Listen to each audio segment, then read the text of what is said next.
Welcome to Nantucket, a 50-square-mile island off the coast of Massachusetts. I'm Dave Welsh, and I'll be your host for the next half hour as we discover what a fantastic place this is. The winter population here is about 11,000, but it peaks to over 40,000 in the summer months. Since this is an island, most people arrive here either on the Highline Company ferry or the publicly owned Steamship Authority ferry, or by private boat. The marina has hundreds of slips, but they fill up fast from May to October.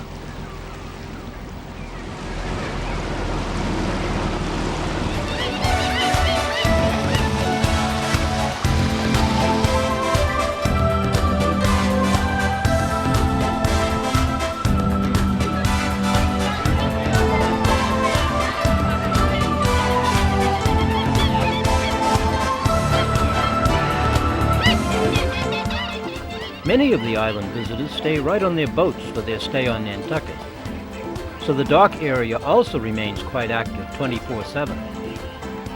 But now let's head into town and start our tour of the island by visiting one of its finest houses. I'm Karen McNabb, and I am an interpreter with the Nantucket Historical Association on Nantucket. And I'm here to tell you a little bit about this house that was built by one of the wealthiest whaling merchants Nantucket has ever produced, and his name was William Hadwin. Now, this house is a Greek revival home. It was very different than any home on the island, and it was about showing off his wealth. He was very successful, a self-made man. He was not a Nantucketer. He came here from Newport, Rhode Island, as a silversmith and a jeweler, but he gradually went into business with his cousin Nathaniel Barney, and they became the most successful whale oil and candle merchants on Nantucket. All the furniture that you see in this house is going to be made in a factory, because in those days, if you were a self-made man and you wanted to show off your wealth, you did not have furniture made for you by a cabinet maker. You bought it in a factory. That meant that you paid a lot more money for it, and that bespoke your wealth. These two rooms are identical for their possible combined usage. You'll notice the pocket doors here that can open and close. When they're open, this dining table could have been extended the length of the room to seat 40 people. And here he is, William Hadwin, up on the wall. You might be able to see in the background a column. That column is a representational of his home, the great big Ionic Greek columns in front of this house. This is interesting. This is the mortgage button, and this is very peculiar to Nantucket. You'll see a lot of old houses on Nantucket with this ivory mortgage button. That meant when you paid off your mortgage, you burned the deed, and you put the ashes down in the hollow of a newel post, and you plugged it up with whalebone. Then you had your initial carved in the mortgage button. This initial was rubbed off over many, many years because it was considered good luck to rub the mortgage button. Now, Mr. Hadwin did not have a mortgage. He paid about $45,000 cash for this house, but he wasn't taking any chances. He wanted to make sure that everybody coming into his home saw right away that he paid off his mortgage. This is an interesting feature of the house. It's called a coffin niche or coffin corner. Now, people were laid out at home in those days, and in order to get the coffin, if they were laid out upstairs, in order to get the coffin down the stairs, they would have to carve out a niche in the wall so that the coffin did not bang a hole, gouge a hole in the wall on the way down. So I think that's an interesting feature. You'll find it in many homes of this era.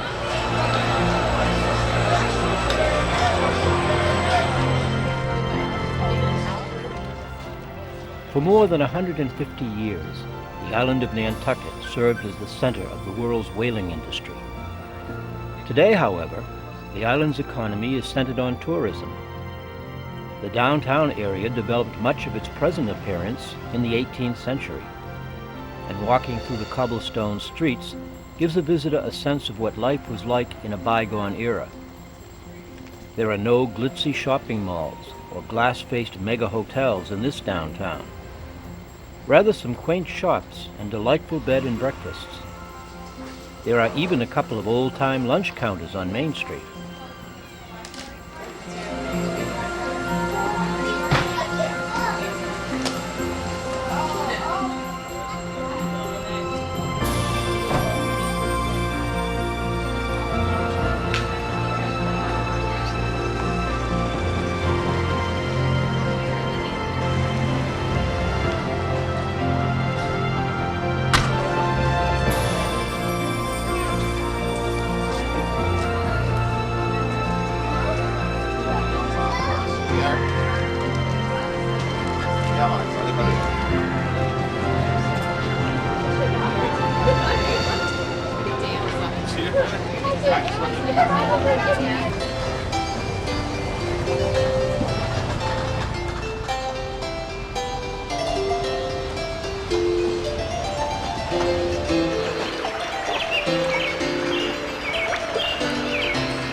Along Main Street is the Nantucket Historic District. The buildings here are the finest surviving examples of late 18th and early 19th century New England seaport architecture. By the early 1900s, the island's architecture favored a more classical influence, and many of the structures along Main Street were constructed in the Federal style. Many sea captains and merchants built prestigious homes between 1820 and 1850.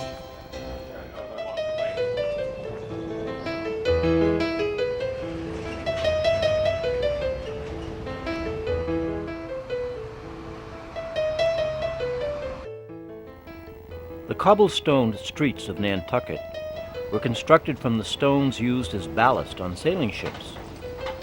Most Nantucket vehicles squeak and groan due to the constant shaking on the downtown streets.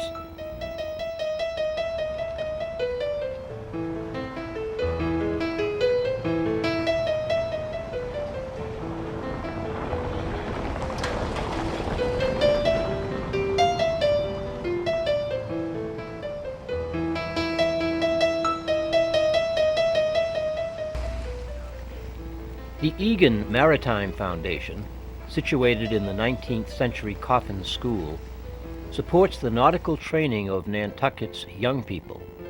It also seeks to foster the art, history, literature, architecture, and traditions of Nantucket.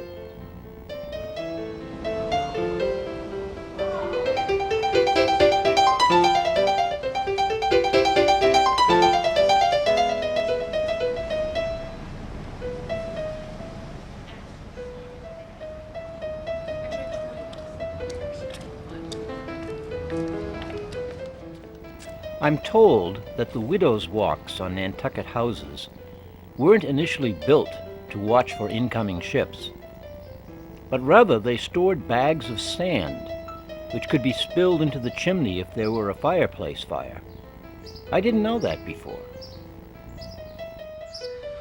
I have with me today Peter Greenhouse, who is the Public Relations Manager for the Nantucket Historical Association. Thank you for having us here, sir, today. What are you going to show us? Delighted to have you here, and we'll go in and see our new museum, which opened in June of 2005. The Historical Association's been in existence since 1894, but our museum, the Whaling Museum, which is really the jewel in our crown, reopened after a major restoration and renovation, and we'll go in and see some bits about whaling. That sounds like fun. Well, welcome to the museum, and we're glad you're here. This is our timeline, which gives the history of the island and how it all started, and originally with Native American Indians who started whaling. And when the English settlers arrived, they saw that the Indians were getting whales off of the shore and bringing them onshore. The era of whaling, the real prosperity, took place in the 1850s. Nantucket was the whaling capital of the world.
For those of you who might wish to visit Nantucket, be sure to amble on through the dock area as it starts to get towards evening. The colors of the sky and the sea are amazing at sunset. And as the shop lights begin to glow, you can really feel an exuberance as the town's nightlife begins to unfold.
I shot the video that you've been watching during 2 days of the Memorial Day weekend in May, and for 1 day late in October.